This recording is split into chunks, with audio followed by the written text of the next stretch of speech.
Okay, hello, and welcome to the Rock and Roll Podcast. I am your host, John Harris, and today on the Rock and Roll Podcast, we have Subterranean Masquerade. They have a new album called Mountain Fever, which is released on May 13th via Sensory Records, and I also have Laser's Edge. So is that two different? Yeah. Okay. Laser's Edge, Sensory is like the sub-label within Laser's Edge that does progressive metal. Okay. Perfect. So I got it right. Sensory Records, who are brave enough to not make any money because they have progressive metal on there. Just kidding. Right now I'm being joined by Vidi and Och to share some more information about what Subterranean Masquerade has got going on, about the stellar release, because this artwork is something else, man. Sweet. So boys, welcome to the show. Hello, John. Good to be here. Thank you for having us. Absolutely. Bitteschön. Now, take us through this album. It's the fourth album and the sixth release. So were you guys looking to do anything in particular with this album that you hadn't done previously? So I think that's true for every album. What was different here to begin with is the joining of Vidi, which really changed the picture of the album, because Vidi was a big part of the creative flow, besides writing lyrics and melodics for the vocals. The atmosphere and energy changed. And yes, I think that as a progressive metal or progressive rock band, the fun stuff is that, we can do whatever we want, because progressive metal is something that is really, can be anything. So this time what we tried to do, if I have to find some kind of a pattern, is to be a little bit more hard rock, putting songs with a lot of epic, emotional, rocky parts, but as well as the normal diversity, as we will probably discuss later. Songs such as Leader are very different than the rest. Okay. So, Vidi, it's your first album with the band, with the boys? Yes, sir. Yes, it is. Okay. Mm-hmm. Take us through that. I mean, go as long as you want. You could talk about finding the boys, joining the boys, hanging out with the boys, getting falafel together. You got shawarma. You could talk about all kinds of stuff. We're actually getting some shawarma together every end of rehearsal. Sometimes with Tomer and Golan. When I go back with them up north from Tel Aviv, we have to stop for shawarma. Mm-hmm. Important. It's important. It is important. Beautiful. Yeah.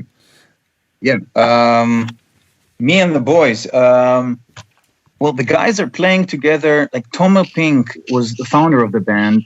He started everything around 97. So I was a baby. Mm-hmm. Yeah. I was 9 years old. Whoa. When he started it. And from then it was like a studio project with many albums, with all kind of cool band members from bands like Agaloch and November's Doom and Green Carnation and all these guys. Around 2016, Tomer decided that he wants to start playing live because everything was studio so far. So the guys went on one tour around the Prague Power Europe festival that they got into. They did the tour, and they wanted to keep on going. But Kjetil Nordhus, who was the main singer, things went really good for him in Norway, with Green Carnation and Tristania and all the stuff that he's doing. So when I got the call, I came in as a stand-in for the live shows, for the tours of end of 2017, 2018, and towards the end of this year, when we really went into producing the new album, I was offered to be a permanent member. I said yes. So far before, I was doing a lot of experimental kind of music and like things in the underground of the underground. And I moved from Israel, and I lived in Scandinavia for a while. And I didn't think that I'm going to go and do metal again because I didn't do it since I was like beginning of my 20s. And I thought that I'm not going to do it anymore. But when Tomo called me and I knew Subterranean Masquerade, what I wanted to do is I really wanted to join, because this is a band for me that is brave enough to keep like breaking its own pattern all the time. So it was really great as a musician to join something with so much creativity and being, I think the word is audacity, like that these guys are just like, okay, we did this song one time, we're not going to do anything like it again.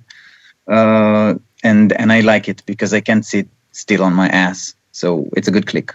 That's the story. That's me and the boys. And then we eat shawarma, and then we tour together, and then we don't eat shawarma because we're in Europe, and the shawarma in Europe is not that great. It's Donair Kebab there. Yeah, but my problem is that they're putting lettuce in it, or that they don't let you choose. They don't let you choose what you put in your pita bread. Right. And sometimes they even put mayonnaise in it. Whoa. And you don't do that to a shawarma. No. Do they even put chips in it? Sometimes, but you do it in Israel as well sometimes. I like my shawarma with like that I can choose, and I really like tahini. But usually they don't have it in Europe, and not because they don't know what it is, because they do know what it is. It's just because Europeans don't like tahini enough. No. And this is the message, I think, in this podcast. You should try tahini. Exactly. I want to be provocative. Do you know what's the similarity between tahini and multiple choices? They are both overestimated. We don't need both. It's fine. Wow. It's nice with some yogurt and lettuce. You just need, to go with the flow. talking dirty now. Always living in Germany, so he has to, he has to cope with the donair pressure. He has to cope with okay. Bist du auf Deutschland? Ja. Ja, genau. Ja, sehr gut. Ja, scheiße schön. Ja, ach, sehr gut. Your German is amazing. Ach, danke. Yeah, so that's my story with the guys. Okay, beautiful. Well, I will thoroughly horrify you with what we do here with Donair Kebab. Very interesting thing that happened in Eastern Canada on the Atlantic side is some guy decided that he was going to take the Donair Kebab and he was going to make a mixture of condensed milk, garlic powder, and vinegar and call it a sweet sauce. And he was going to put that on the Donair.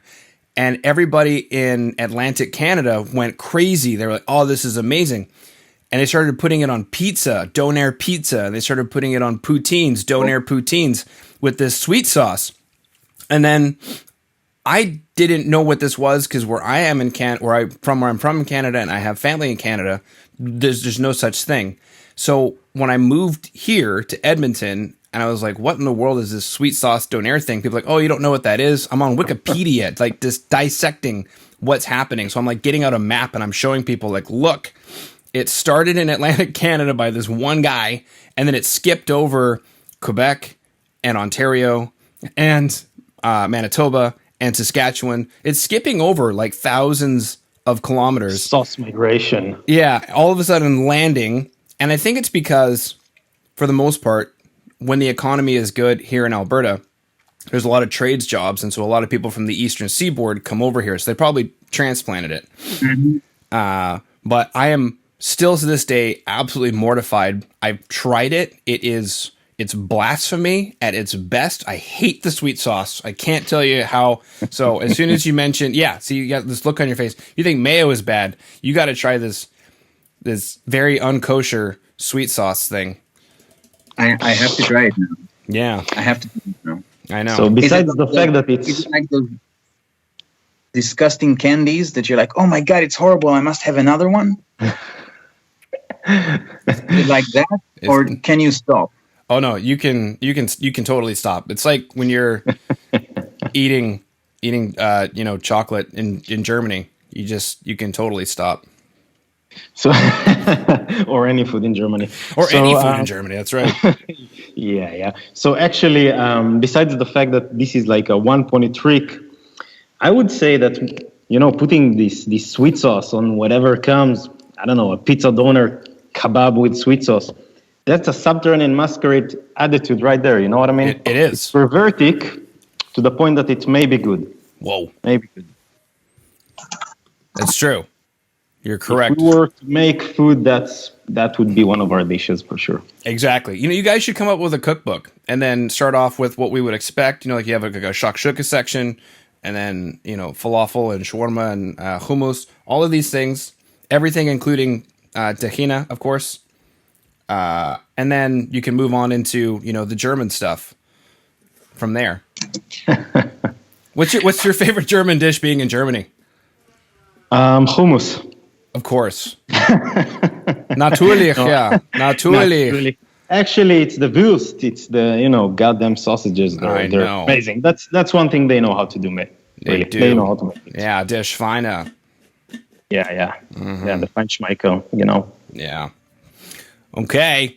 Beautiful. Now, Mountain Fever. I'm taking a look at this artwork, which is absolutely incredible. It looks like an experience that I myself had in Sfat when I was in Israel. Exactly, man. Is that what we're going for here with Mountain Fever? Are we receiving? You're not that far, actually. Yeah, so it was made by Costin Chionau. I hope that I'm saying it right, but we call him Costin. He is an amazing, brilliant artist from Romania. He worked with bands like Borknagar and Opeth and Diamond Head, and we really, really loved what he's doing. We've been working with him for a while on our T-shirts and stuff, and when there was an opportunity to work with him on a full artwork for an album, we really wanted to make it happen, and we were extremely happy when he said yes.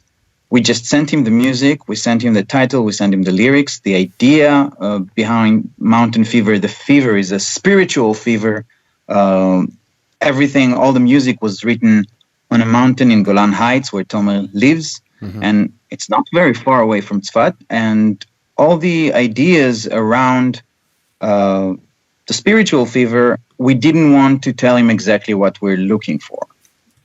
Okay. We just want him to listen to the music and all that he knows that this is a spiritual fever.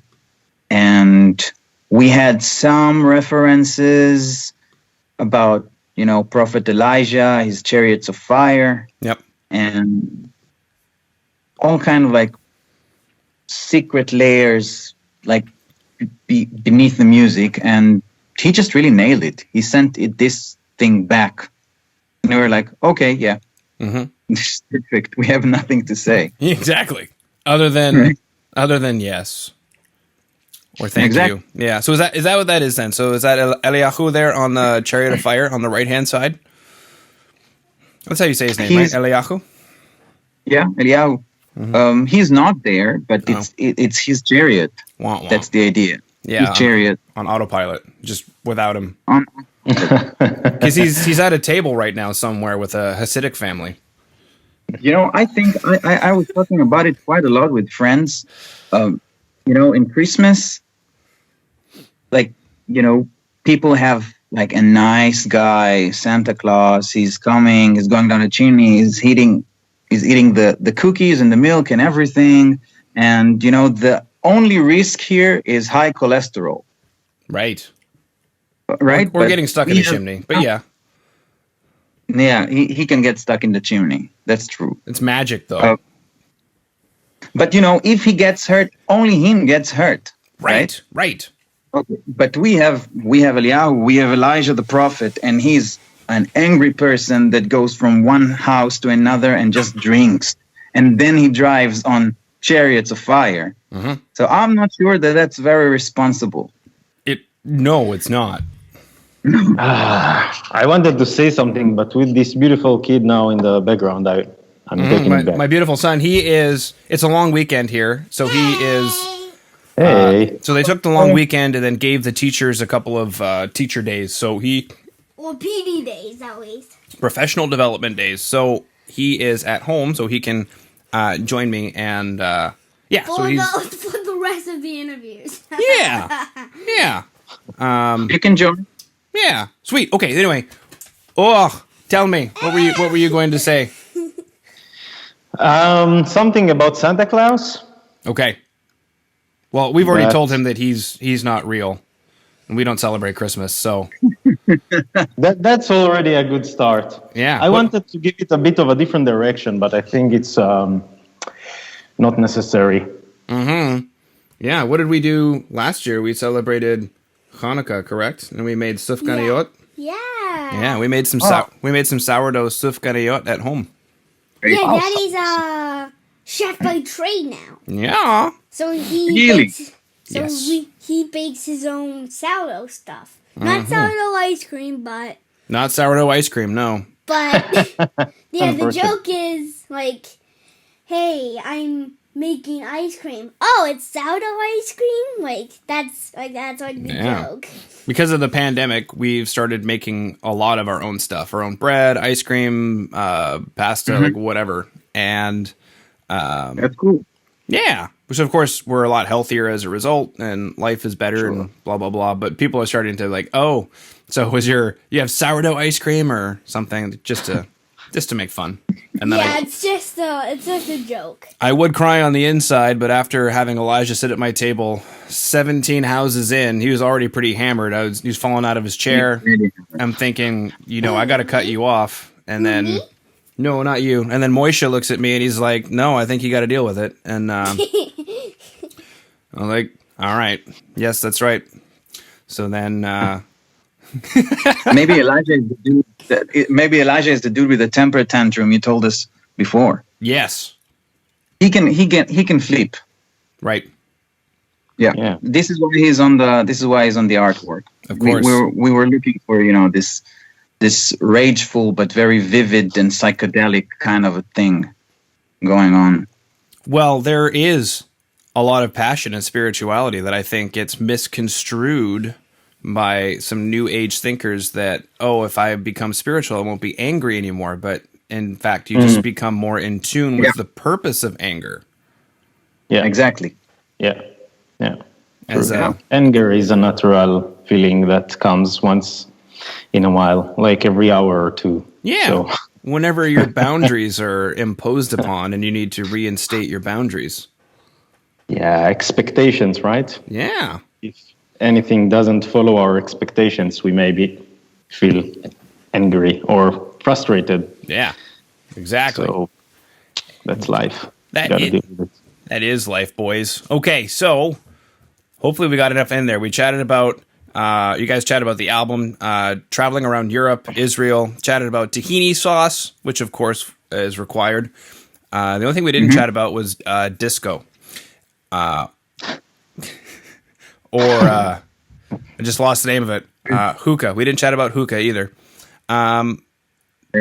Yeah, we chatted about Donaire. We chatted about Germany. We chatted about sausages in Germany, chocolates in Germany. We even said some bad words in German, but they would say those are not bad words at all. What is bad about Scheiße? I'm like, you just said shit. So what? And then what else we chat about? There's a couple music videos for Ascend and Mångata, so on today's show notes, those music videos will be available. We chatted about Vidi joining the band. We chatted about the artwork. We chatted about Elijah, which is always a fun conversation to chat about Elijah and try and explain that to people. Like, yeah, well, you get Santa Claus, he brings you presents. I get Elijah, who Who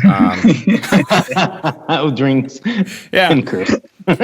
who drinks, but if I had to go to Hasidic people's houses, I'd probably drink too. Whoa! Anyway, Oh, thanks. I know I said that one out loud. Whoops. Okay. What else could you do there? I know. What else could happen? Cool. The most spiritually advanced Jewish population on the planet, or something. I heard somebody say that once, and I thought, I'm not seeing it, but let me know maybe something I'm not seeing. Cool. Did I miss anything? So far, no. Okay. Okay. Well, I'm glad you guys are safe. I know that there were a couple of incidents that happened recently, so that's good that you guys are safe. Obviously, Or is he's as far away as you can get. Yeah. Yeah. Yeah. Beautiful. All right. Well, boys, thank you so much for coming on to the Rock Metal Podcast today. Thanks, man. Thank you, John. We had a really good time. You know. I have to say that the album is out, right? I have to say it. Mm-hmm. The album is out. Mm-hmm. It's on every platform. Come listen to us. And we're working on tours once this COVID is ending. So, we hope to see everyone on the road. And thanks for having us, man. Of course. Thank you very much.